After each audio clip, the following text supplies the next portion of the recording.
Alright, number 11's answer. For a critical number, you get 3 negative 9. And the way I found that was by doing the first derivative and setting that equal to 0. And I got a relative minimum there. I figured out that it was decreasing. Sorry, I gotta fix this. I figured out that it was decreasing from negative infinity to 3 by doing my chart, plugging in a number before 3 and so I plugged in 0 to my first derivative and got negative 6. Since it was negative, I could tell it was decreasing. I then plugged a number after 3, which was my critical number, and plugged in 4 to my derivative and got 2. So that told me increasing from 3 to infinity. So your relative minimum is at 3 negative 9, and you're decreasing from negative infinity to 3 and increasing from 3 to infinity. Number 12, you get a critical number at negative 4, negative 6. You're decreasing from negative infinity to negative 4 and increasing from negative 4 to infinity. On 13, you get a critical number of 1, 5, and it's a relative max. You're increasing from negative infinity to 1 and decreasing from 1 to infinity. On 14, you get a relative max at negative 4, 4. You're increasing from negative infinity to negative 4 and decreasing from negative 4 to infinity.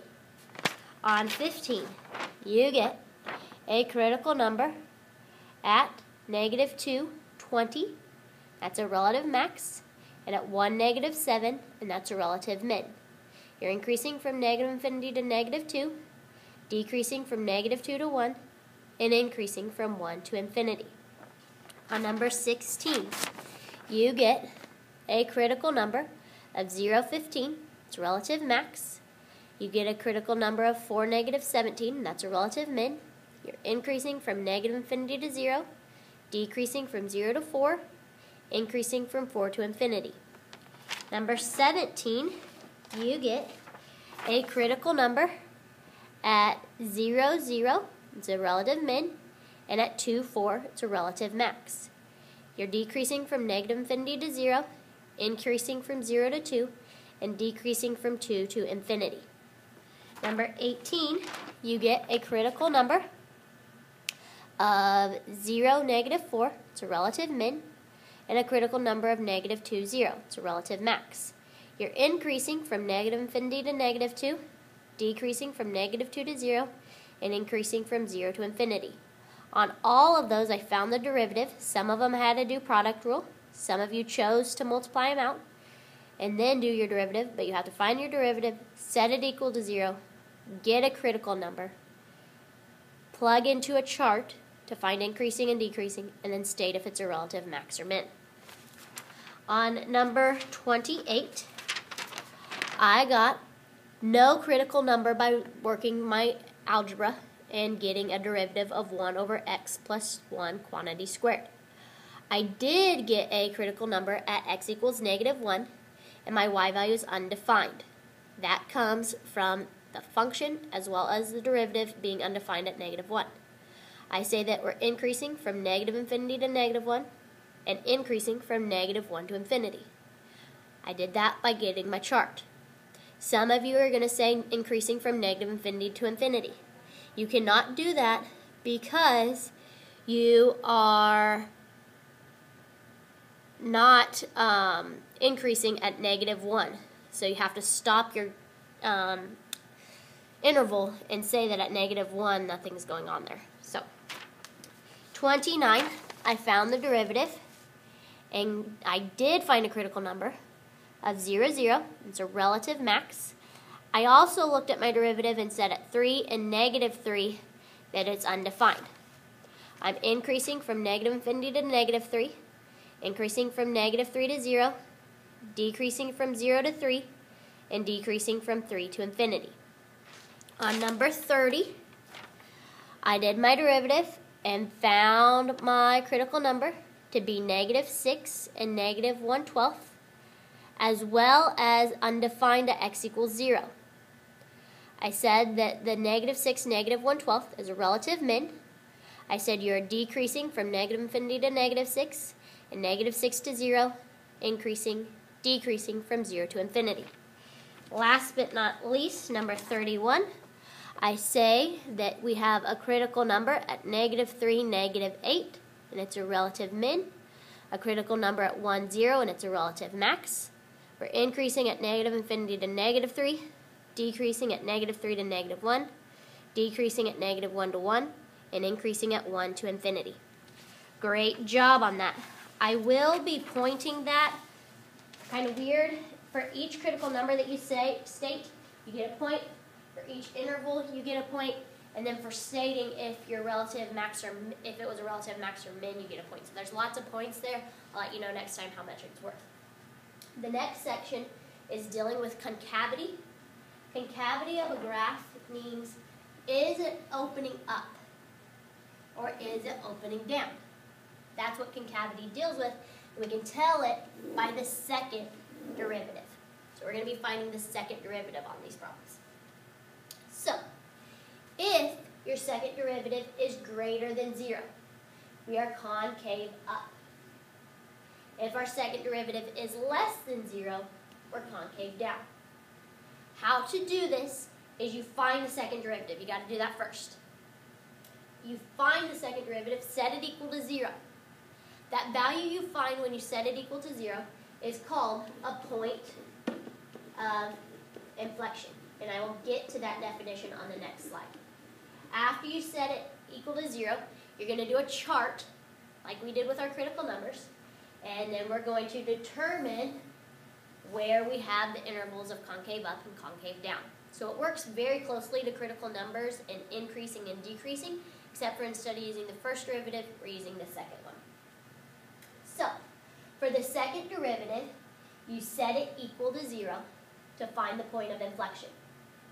A point of inflection is where your graph changes from being concave down to concave up, or from concave up to concave down. So our point of inflection is in between those 2 points where it flips.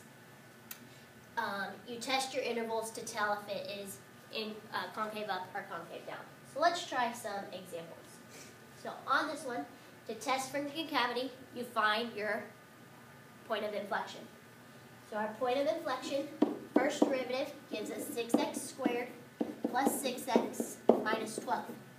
First derivative gives us critical numbers. We don't want that. We want points of inflection. So we do second derivative.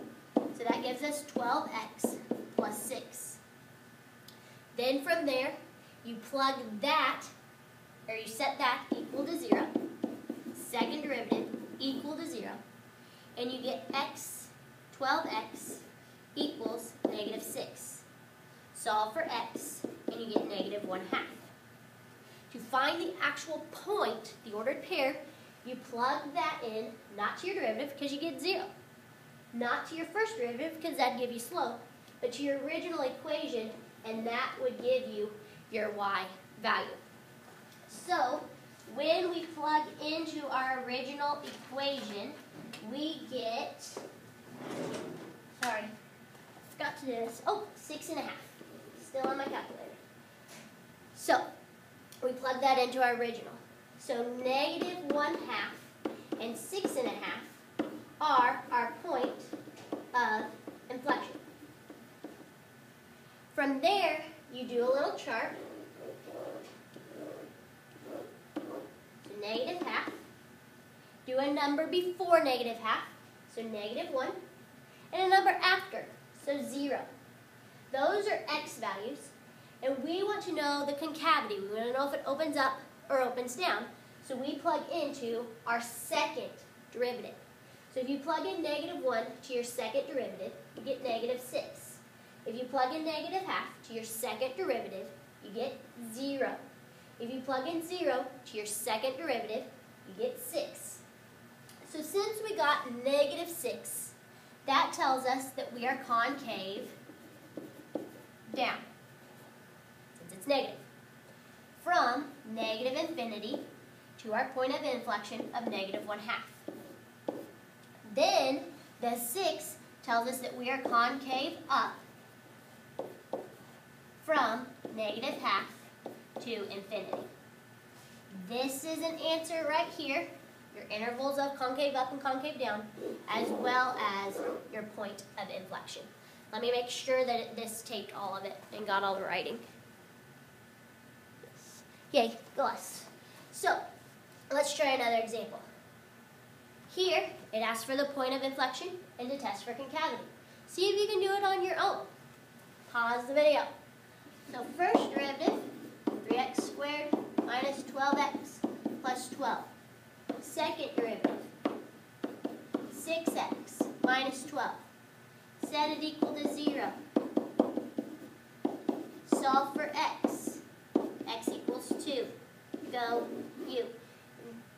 I need to write this as x cubed minus 6x squared. Dang it, I should have done that before. Plus 12x is what the problem says. Sorry if you couldn't read it before. Plug the 2 back into the original equation, and you get y equals 8 minus 4 plus.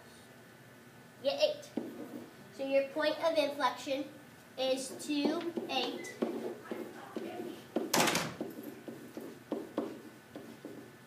Put it in a chart. Do a number before 2. I'm going to do 0.